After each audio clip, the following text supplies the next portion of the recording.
Welcome to Really American. I am Michael Hayne. Let's get going.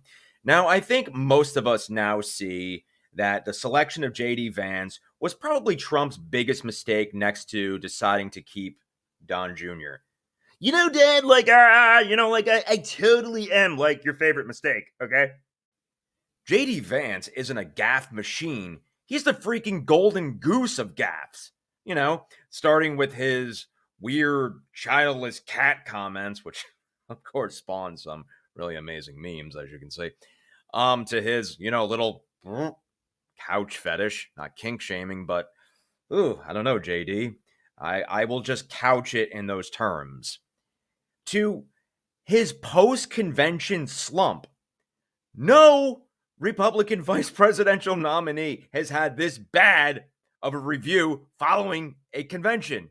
-6 points. Hell, even Sarah Palin did better. Remember her? The one who could see Russia from her house? Maybe JD can see his couch from his house. I don't know. It was like a funeral home in the Democratic Party. Nobody knew for sure if President Biden was going to heed the advice of his closest advisors, top-ranking Democrats, step aside. Nobody knew that. Then it happened, and we have the outpouring of enthusiasm and money and excitement flowing to Kamla Harris.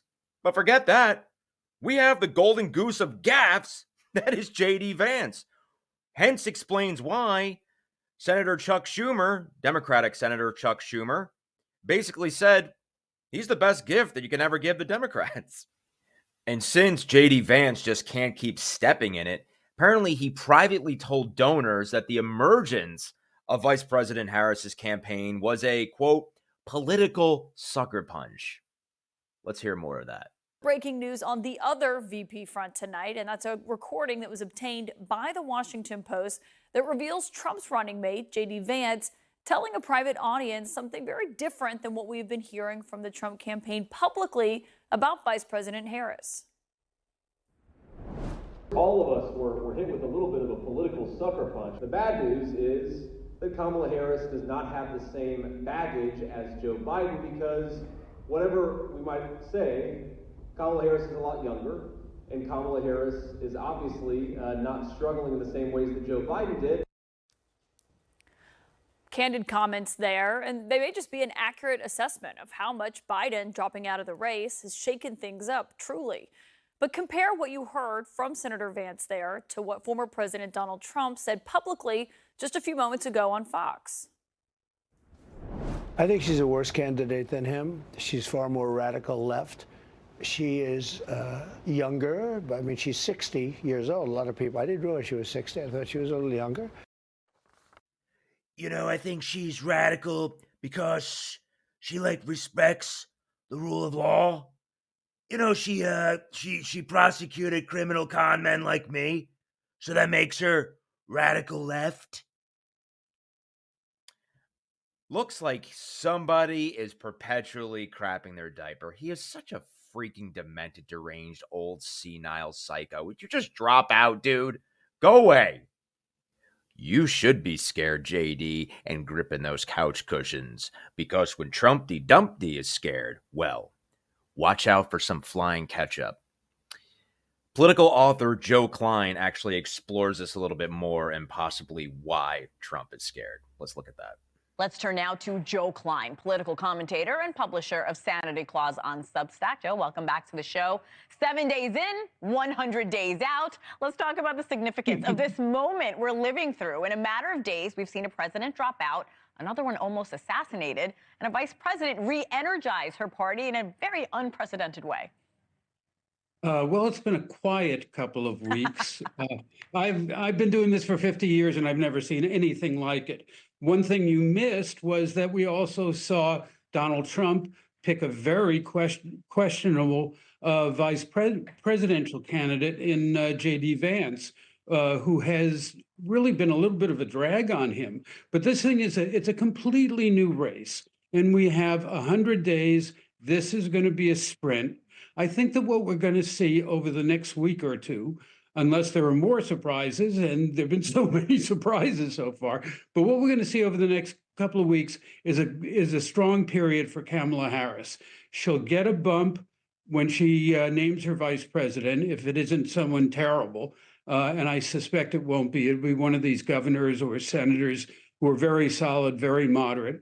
And then the Democrats will go into their convention and they will be every bit as enthusiastic as the Republican in Chicago as the Republicans were in Milwaukee last week. One of the interesting things that we didn't see, that we usually see, is Donald Trump didn't get much of a bump out of that convention. Usually you'll get 3 or 4 points. Right. He got nothing. And that was attributable to the fact that Joe Biden stepped on his story by dropping out. Well, Joe, let's talk about that bump or lack thereof. I want to show our viewers the latest poll from the Wall Street Journal. It shows Trump slightly ahead of Harris, 49 to 47%, right within the margin of error. You know this as well as I do, Joe. Voters in the country, they're split down the middle. The election will be decided by those swing voters. We already know the top issues: immigration, the economy, crime. How important will these issues remain in the upcoming campaign cycle? Well, the biggest issue was just taken away, and that was Biden's age. A lot of people didn't want to vote for Joe Biden because he was too old.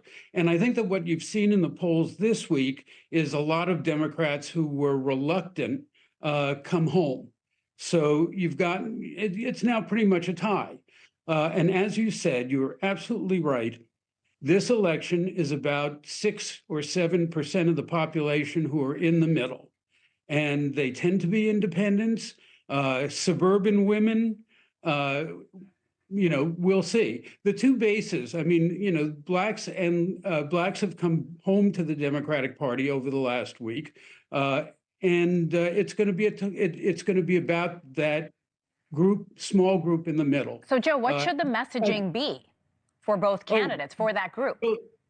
Well, I think that, first of all, the biggest, there are two big problems that Democrats have.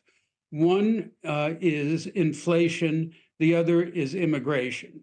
Trump will try and make something out of crime, but the crime rates have plummeted in this country. The incarceration rates have plummeted in this country. And in fact, well, Joe, you are right. Crime has gone down. But you know where it's gone up and where Kamala should focus on? Her opponent, Trump. We might soon see that incarceration go up as well. But hell, immigrants have committed far less crimes than, I think, the entire cadre of deplorables that is Trump and his cronies. Anyway, I am Michael Hayne. This is Really American. If you like our content, please hit that subscribe button. Talk to you later.